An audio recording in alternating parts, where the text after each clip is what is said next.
The snow in Bucharest fell lightly, the kind that didn't stay long enough to disrupt anything, but made the city feel quieter than usual.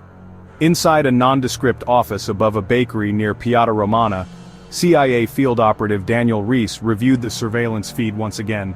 The target, a Romanian tech consultant named Vasile Cernat, appeared on screen, exiting a tram and walking into a narrow apartment block. Routine, predictable, but that's what bothered Rees.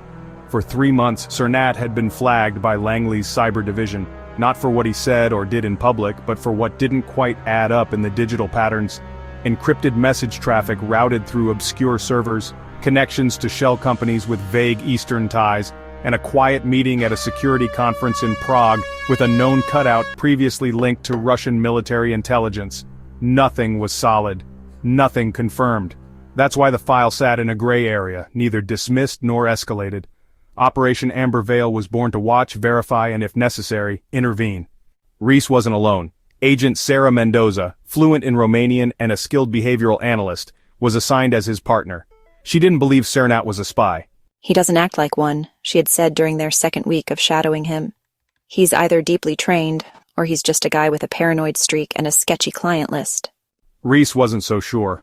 You don't need to be a spy to cause damage. Sometimes all it takes is a hard drive and a little incentive. They kept watch. They followed routines, cafes, walks, a brief train trip to Cluj for what appeared to be a tech workshop. Nothing out of the ordinary, except that every interaction seemed performed. Mendoza noticed it first. He looks over his shoulder 3 times before entering any building. Same pattern every time, left, right, over the shoulder. Like a script. Rees nodded. He's checking for tails, but not in a sloppy way, like he wants us to know he knows.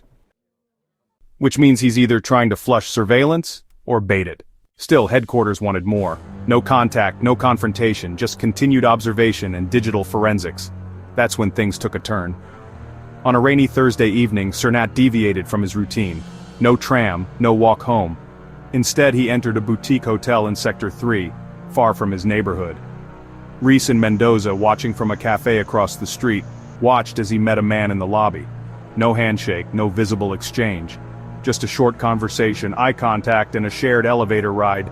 Facial recognition confirmed the other man was Martin Skalka, a Czech national flagged years ago for suspected involvement in proxy cyber attacks on EU networks. Never formally charged, off the radar. That was enough to move things forward. Rees relayed the intel to Langley. Clearance for a closer intercept was given. Limited, non-aggressive. A brush pass or room bugging was authorized, but only if clean and deniable.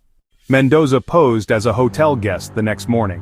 While Cernat was out, she accessed his room using a cloned keycard, placed a micro device under the desk lamp, and exited without incident. For 2 nights, nothing came through. Just ambient chatter, the occasional phone call to his mother, and long monologues about software bugs.